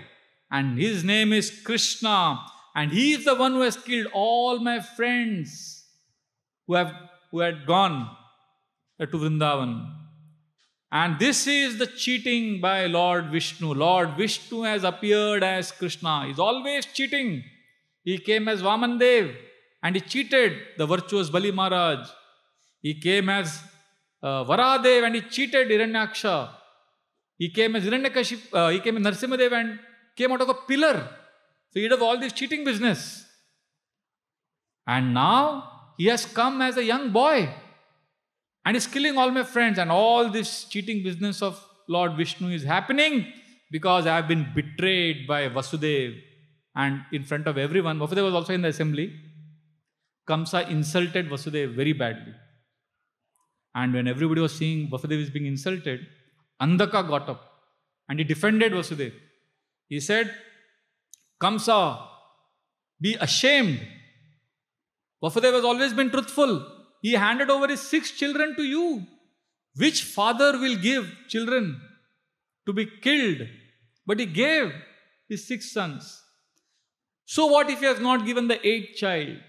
Isn't it the duty of a father to protect his child? So Vasudev has simply done his duty. And if it is Vasudev's fault that he did not hand over the 8th child to be killed by you, then it is your father Ugrasen's fault that he did not kill you when you were a small baby. So like that he chastised Kamsa and Kamsa became completely quiet. Kamsa could not refute the logic of Andaka. Then Kamsa dismissed the meeting and he called a small group, trusted ministers. And he told them, I have an elaborate plan.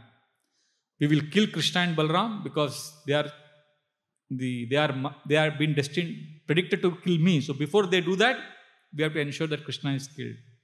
So then he called his 5 special wrestlers, Chanura, Mushtika, Shala, Toshala and Kuta. And he told them the plan. He called Elephant Keeper and Kuvallepida was a very, very huge elephant. Then he said, we'll have one very big festival, Dangal festival, wrestling festival. And where these wrestlers will fight with Krishna and Balram.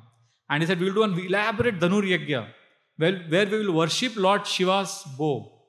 It is actually the bow is meant to be worshipping Kala Bhairav. Kala Bhairav is an expansion of Lord Shiva.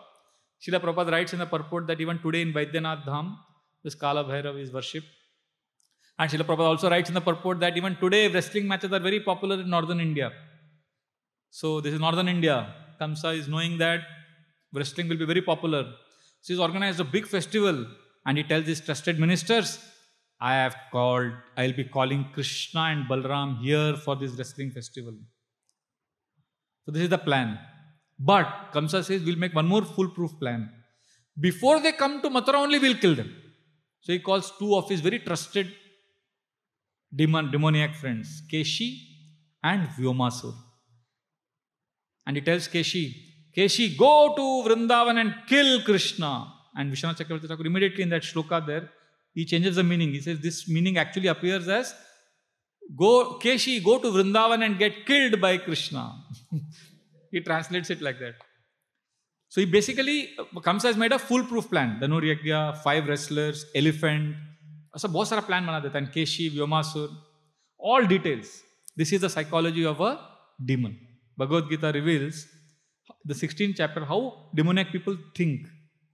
Idam adya maya labdham imam prapse manoratam idam astidam tato me bhavishyati punardhanam. Oh, look at me. Idam adya maya labdham. This is how I got money. And now I will do this scheme, this financial investment plan, and I'll get more money.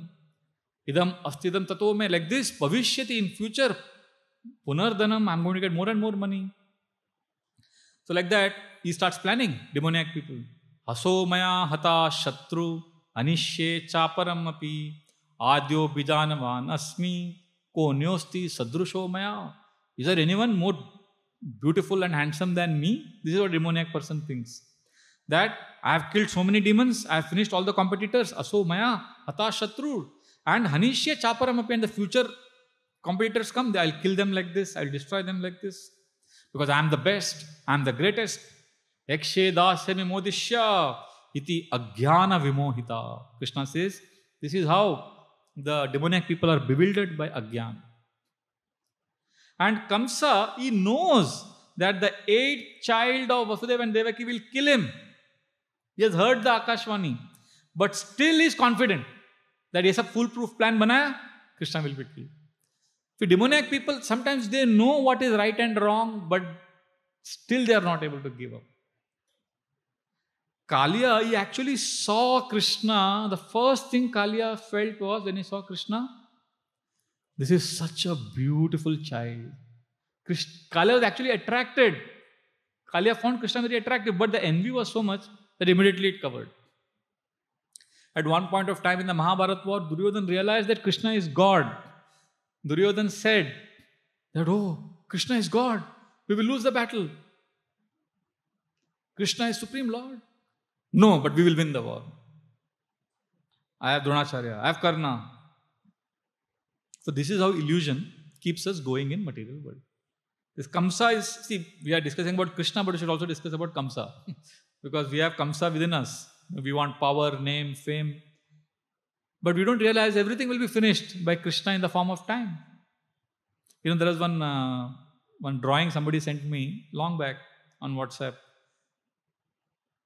One man, 6 foot tall man is standing, and next to him one small ant is standing. So this ant lifespan is nothing, 2 days lifespan in compared to that 6 foot tall man. And the next photo is that 6 foot tall man standing under redwood trees in California, which are living 3000 years. Huge trees, and in front of that tree, this man appears to be like ant. The difference between first and the second photo is that ant is that man in this photo. So very striking, that our life is also 60, 70 years is like 2 days in front of that tree.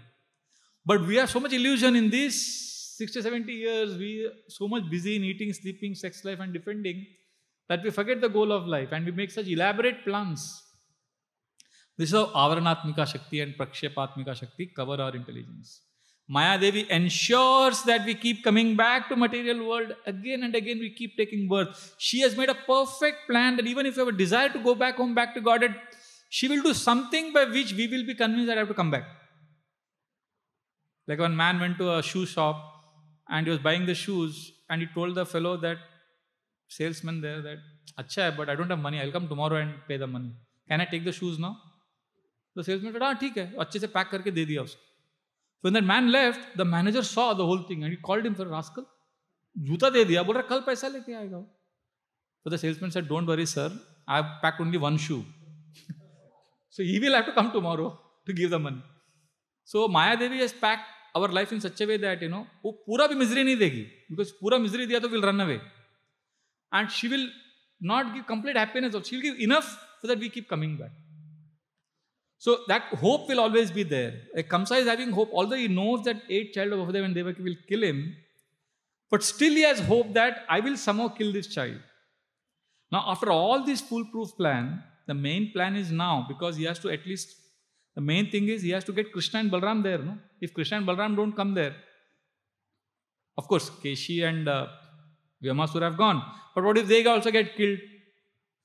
So Kamsa does one very important part of the plan. What do you think he does now? Anybody knows? Yes, he sends Akrura. But before sending Akrura, he first calls Akrura. He meets Akrura. And he does extremely diplomatic behavior with Akrura. As soon as Akrura comes, immediately Akrura is minister of Kamsa. Immediately takes his hand. And when we touch somebody's hand like this out of love, that is very personal. So Akrura takes Kamsa takes Akrura's hand and says, oh Akrura, you are the most kind, you are the most charitable person. I take shelter of you, just like Indra takes shelter of Lord Vishnu. This is how he begins this. Atastvam ashrita saumya karya gaurava sadhanam etendro vishnum ashritya swartam adyagamad vibhut. Just like Indra takes shelter of Vishnu, oh Saumya, oh gentle Akrura, I take shelter of you. Do me a favor. Go to Vrindavan and get Nanda Maharaj's sons. And Akrura, I have a very nice chariot for you. This is a new chariot. Take this new chariot. So Akrura feels that, Kamsa feels that Akrura will be very excited and happy. Naya chariot mila, to khushi fe jayega. And Akrura actually becomes very happy. Oh, I got a new chariot. But he doesn't become happy like Kamsa is happy. Akrura becomes happy because he feels, I don't have to get Krishna and Balram in that old chariot of Kamsa. I'm going to get a new chariot to get Krishna and Balram. See, both of them are happy, but both of the thinking is different. And then Kamsa says, so you get Krishna and Balram in this new chariot and tell them about our festivals. And my plan is, when they come here, we will kill them. This is a secret plan. And after Krishna and Balram will kill them, then I will kill Ugrasen, my father. Then I will kill Vasudev, Devaki. And then we will tie up with Jarasandha, Banasura, Dvivida, Shambara, Naraka. And then we will all make a team. And then we will destroy all the demigods. And when the demigods are destroyed, then I will rule the earth. And then earth will be relieved of all the thorns. So he thinks he is the benefactor. And all the others are thorns in planet earth. This is the exact opposite. Ya nisha sarva bhutanam tasyam jagriti sanyami. Yasyam jagriti bhutani sa nisha pashyato mune. So demoniac people, what is night for materialistic is daytime for devotees, and what is night for devotees is daytime for materialists. That is why, devotees many times, people think devotees are parasites. They think exactly opposite. You are lazy, you are parasite, you are not working hard. Exactly opposite they think.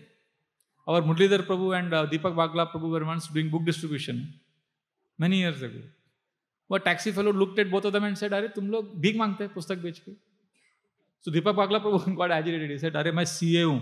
Samjha? Arthur Anderson mein kaam karta hu. So that fellow got shocked because that taxi wala's son was also studying for CA. So he understand what is CA. Ab CA hai? हाँ. और ये मालूम है कौन है? ये dentist है. इनका बड़ा साइन में क्लिनिक है. So this taxi driver was totally humbled. They can't understand why would anybody do this. Our devotee from Ukraine, he was distributing books in Ukraine. So one roadman, one person told him, "Yeah, go and get a job." Just shouted at him. So this man said, "I not only have a job, I have a big industry, and there are 700 people working there. If you want, I can give you also a job there." I am doing this as a service to Srila Prabhupada. So people can't understand how can anybody do this kind of thing. So Akrura hears this plan of Kamsa. And he tells Akrura is also, Akrura is not sycophant, but he is diplomatic, he is smart. So he tells Kamsa, "My dear king, what an excellent plan you have made to kill Krishna and Balram. Very good plan. But I want to tell you one thing, destiny is very powerful. Man proposes, but God disposes.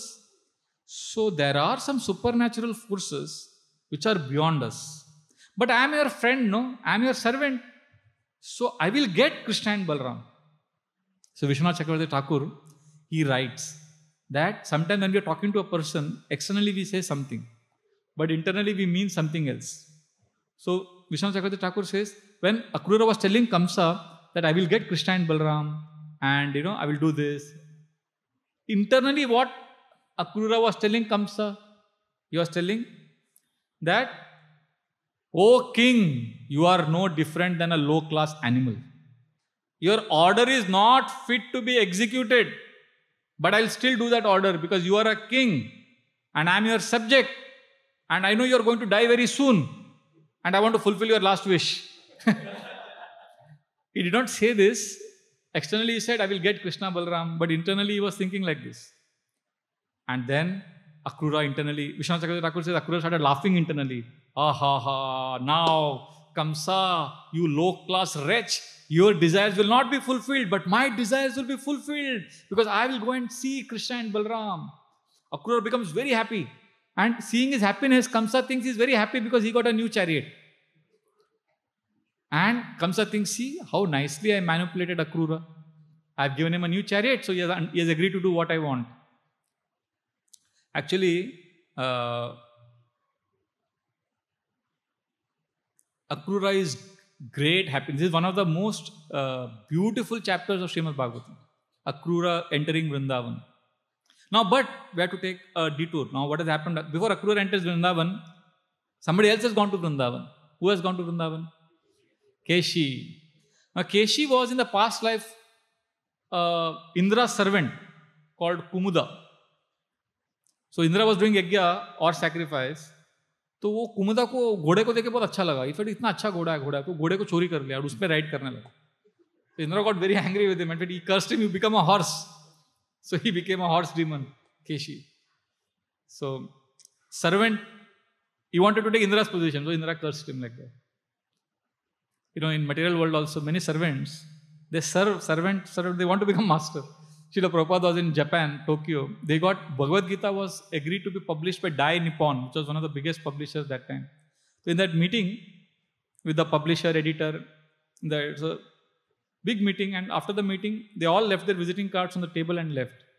And the secretary, the lowest man there, he was taking Prabhupada out. And Prabhupada thought he will preach to him. Prabhupada said, "What is your aim in life?" He said, "Aim? Yes, what is your goal? What do you want to achieve?" Prabhupada asked him. He picked up his visiting card, and then he saw all the visiting cards there. He took all the visiting cards and he put one above the other. And then he took his visiting card and he put on top. And said, "This is my goal." Servant wants to be master. So Kumuda wanted to be Indra. So Indra cursed him. Now Keshi entered Vrindavan in the speed of mind. Shukadeva Goswami says, he terrified. He was a horse form, but he roared like a lion. And he rushed. And he tried to trample Krishna with his front legs. Krishna caught the legs and whirled him and threw him 100 yards. Just like a Garuda will throw away a snake. Now again Keshi rushed with his mouth wide open. Second time he ran. And again he tried to hit Krishna. But this time Krishna did something interesting. He came on the side and he took his left arm and because Keshi's mouth was open, he put his arm inside Keshi's mouth. And it became like, just like a snake enters a hole, Krishna's hand is like a snake. It entered Keshi's mouth. And all the teeth fell off.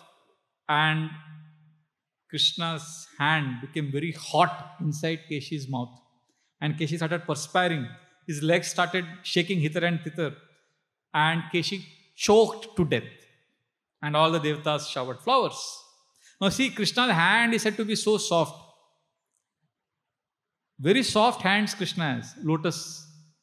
Karakamala. His hands are like lotus petals. But that same hand, you see how they can be so hot and like thunderbolt for Keshi. Krishna's lips, they are described in such beautiful poetry in Srimad Bhagavatam. There is so much nectar in those lips and he's so beautiful like that. And those same lips, he sucked the life air out of Putana's breast when she had come to kill Krishna. Arishtasur, Krishna's feet, we say lotus feet. With that same feet, he crushed Arishtasur. This is Krishna's most amazing contradiction, which is what makes him sweet. Otherwise, we know Krishna is great, but what is special about Krishna is there is greatness and there is sweetness. Otherwise, great, we are not only interested in Krishna because he is great. Like, he stole the clothes of the gopis when they went to take bath. But he supplied unlimited cloth to Draupadi when she was being disrobed. Now Krishna steals butter. Now stealing is not something very good. I don't think any famous personality will be glorified because he used to steal when he was a child. But Krishna is glorified for his stealing activities when he was a child. Even the annual general body meeting of Reliance Industries, you won't glorify Mukesh Ambani as, "Arey, bachpan mein pencil chori karte the school mein." We will not glorify anyone. Any big man will not be glorified for stealing in childhood. But Krishna is amazing. Look at the sweetness. We have heard the greatness. He is killing demons. But he used to steal butter. And the Bhagavatam also says, he is worshipped by thousands of Lakshmis. Because bhikhari he will not be bhikhari, no? Stealing is done by somebody who doesn't have. But Krishna is worshipped by thousands of Lakshmis. And Krishna, when he went to meet that fruit vendor, he carried a little bit of grains on his tiny, soft palms, and those grains are also falling from the fingers. So Krishna's hands could not even hold the grains properly and the fruits properly. But with the smallest pinky finger of his left hand, he could lift the entire Govardhan mountain for 7 days and 7 nights. Look at this contradiction of Krishna. Krishna kills Putana, but he gives her immortality. Aho bakiyam stanakalakutam jigam samapayadapya sadhavi. Lebe gatim datri uchitam tatonyam kamva dayalum sharanam vrajema. Vidura is saying, oh, who can be more merciful than Krishna? That somebody who came to kill him, he has made her a nurse. It is said in the Bhagavatam many places that fear, everybody has some fear. If you collect the fear of all the human beings, animals, sabka fear ko jama karke, if you make that into one person, means the person who causes fear to all beings, personified fear, Mr. Fear, who causes fear to everyone. Bhagavatam says in many places that he is afraid of Krishna. Yakaschanesho balinonta koragat prachanda vegat abhidavato brusham bhitam prapannam pratipati yadbayan mrityu pradhavat aranam tamimahi.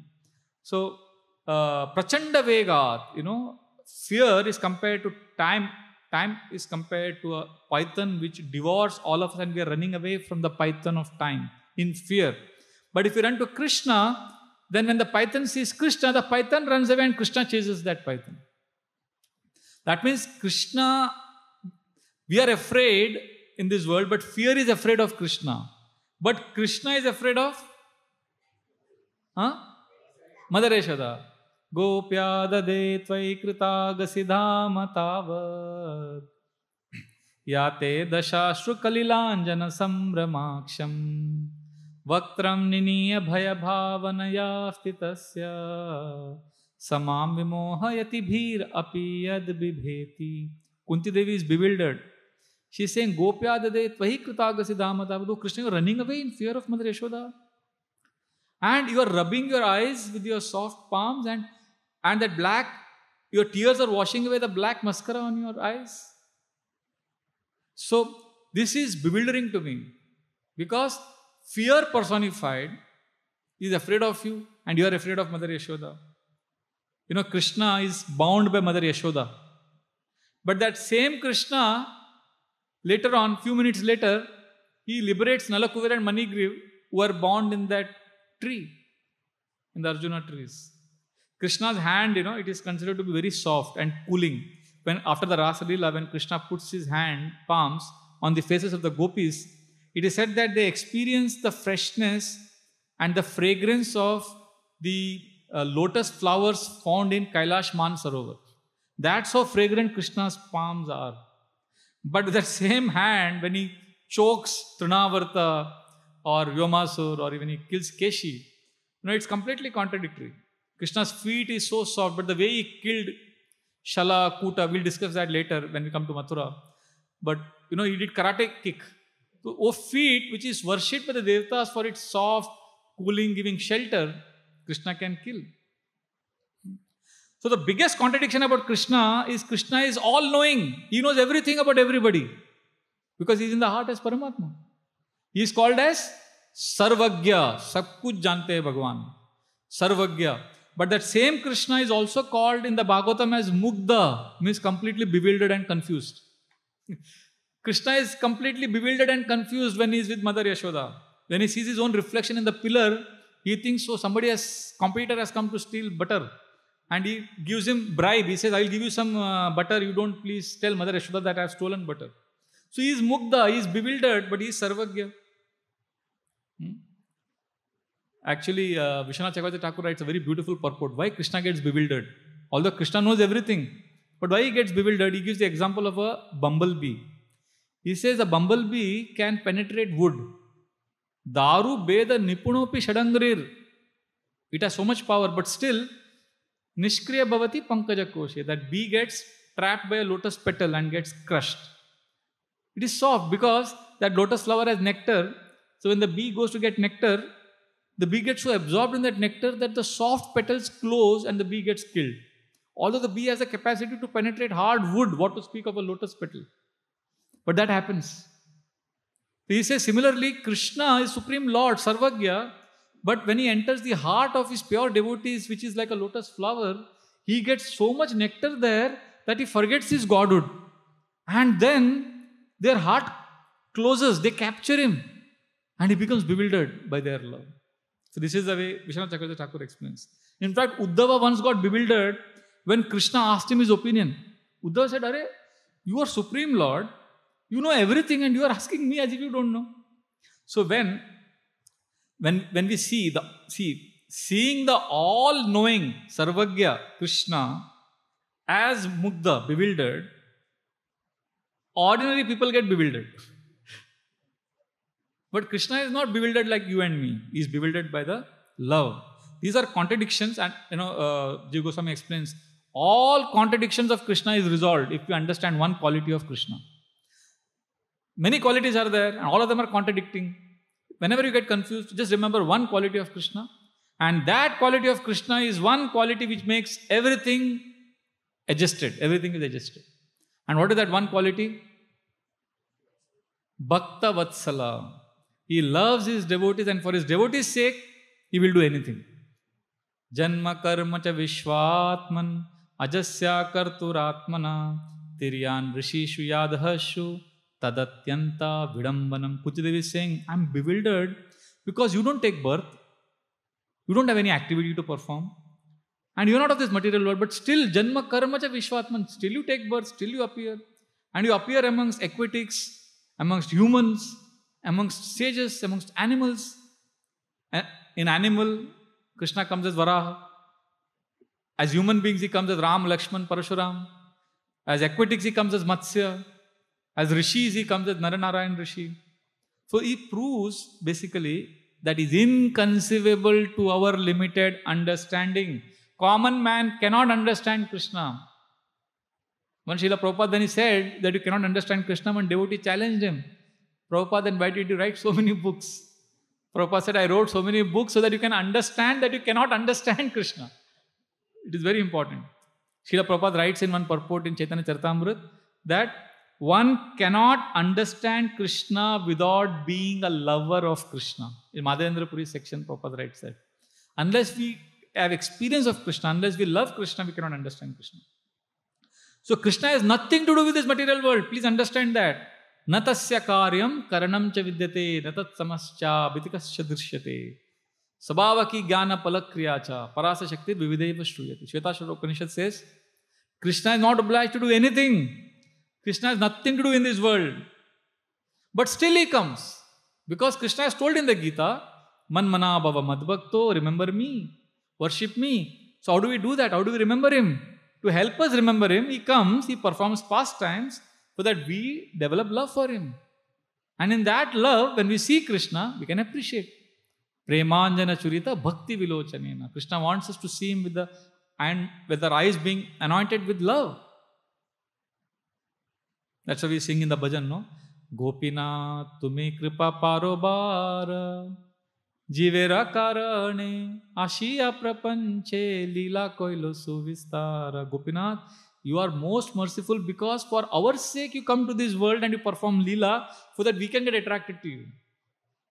Gopinath, tumi to sakali paro, durjana tarite, tomara shakati ke ache paperaro. You have unlimited power, but only for our sake you come so that you can take us back to your abode. So he comes, but he is not a fish, he is not an animal, he is not an aquatic, he is not a rishi. Okay? In no circumstances he is like that. Now I will stop here. I know we are 15 minutes over time because after Keshi was killed, what did Narad Muni do? After Arishtasura got killed, what did Narad Muni do? Went to Kamsa. After Keshi got killed, what did Narad Muni do?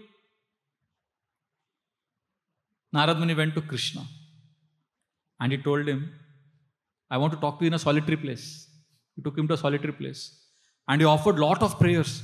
Krishna, you are the unlimited super soul. You are the supreme person of Godhead. You are controlling all the mystic powers. You are the master of yoga. You are self-sufficient. You create material world by 3 modes. You are the maintainer, annihilator, protector. You are unaffected. You have invented to kill demons. Tomorrow, I am going to see you kill Kamsa. I am going to see you kill Chanura. I am going to see you take Parijata flower from heavens. I'm going to see you take so many wives from Swayamvara. I'm going to see you save Nriga. I'm definitely going to see Samantaka jewel pastime. I know you're going to kill Paundraka. I know you will kill Chedi. I know you will kill Dantavakra, Shishupal. And I know you will orchestrate the battle of Kurukshetra. Because Narad Muni is in tension. He says, Krishna ko Vrindavan mein itna maja aa raha hai, wo chhodenge nahi Vrindavan. So Narad Muni is offering all these prayers. Jiva Goswami writes that he's offering all these prayers because he wants to remind Krishna that Krishna, you are lovingly absorbed in Vrindavan, but you have to go out of Vrindavan. So Krishna smiles, he agrees. And that time, one more demon attacks. We'll discuss that tomorrow. Now we are completed. We have 12:15 now. We'll stop here. Prashadam is there? Yeah. So we'll have Kirtan for a few minutes. So now we have completed, there's a lot of pastimes, Vyamasur, then Mathura, beautiful, how Akrura's entering Vrindavan is itself a very big chapter.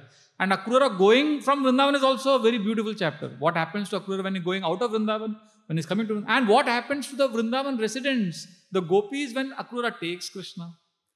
And then what happens in Mathura when Krishna takes a tour, who all he meets, what all dialogues he has, and how our Vaishnava Acharyas give purport to what Krishna told whom, why.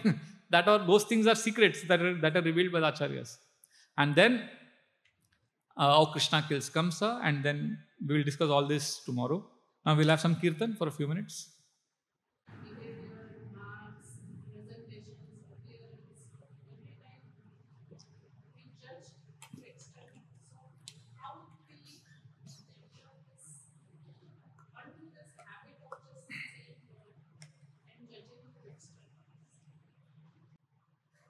We have to judge externally, otherwise we'll not be able to live in this world. Judgment is needed. Discernment. Prabhupada said, devotees are simple but they are not naive. So judgment is needed.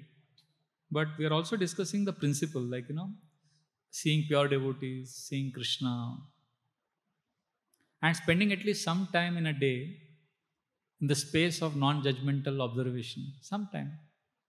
That will sharpen your judgment.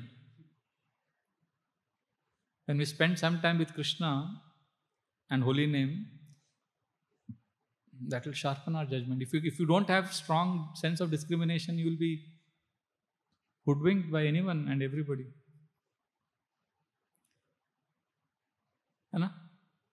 So discrimination to lagega, but that is one way. Other thing is, we do whatever is needed in terms of protecting our interests, but we don't. When I said we don't judge others, what we mean is we don't have animosity towards others. Protect your interest, but don't be like, sometimes some people, they get vindictive in offices, in personal relationships. Don't get vindictive. Just take care of your needs. So for that you be judgment. For that, judgment is okay. But if you are going to attack him and judge him and create problems for others, for example, for children, you have to be discerning, you have to understand. But that is for their service, right? For service you are doing that.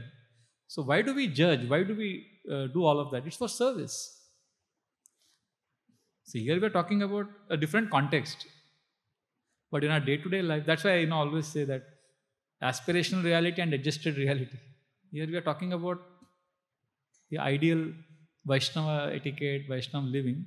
But of the Vyasasana, we see the principle of service. Oh, is it helping in service? So then you have to be, sometimes you have to be diplomatic. When you're dealing with others, you have to be diplomatic. But we don't have to be duplicitous. कभी कभी बच्चा ऐसा नहीं खाता है तो उसको ऐसा खिलाना पड़ता है. बोलते हैं ना, प्रभुपाद बोलते थे, लड्डू दवाई नहीं ले तो लड्डू में डाल के दवाई दे दिया. तो in one sense it is cheating, diplomacy, but it is in service mode. So sometimes judgment is needed because otherwise you will be cheated. So as long as you are not cheating others, as long as you are not vindictive, then that judgment is okay. Is that okay? Yes, Raj Parikshit.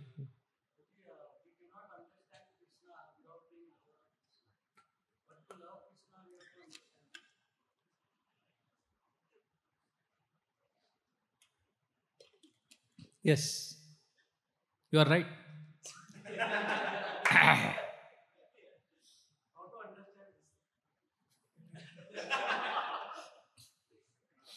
We understand up to a certain point. Chaitanya Charan Prabhu explained this beautifully. He says,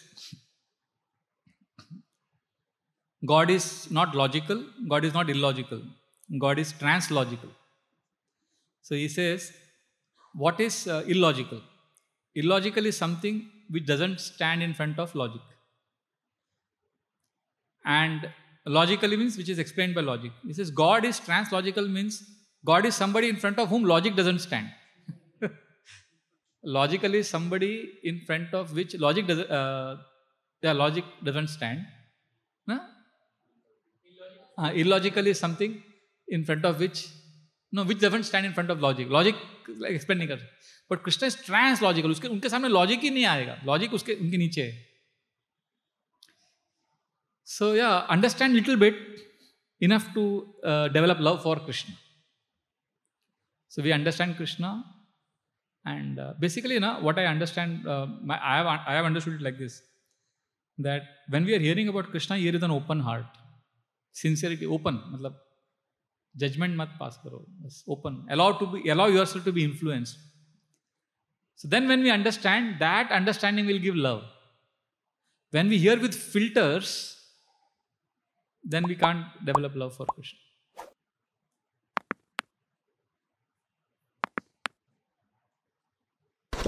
Is that okay, Rajpuri Prabhu? I know you have a better answer, but out of your humility, So can we stop here? We'll have Kirtan for a few minutes.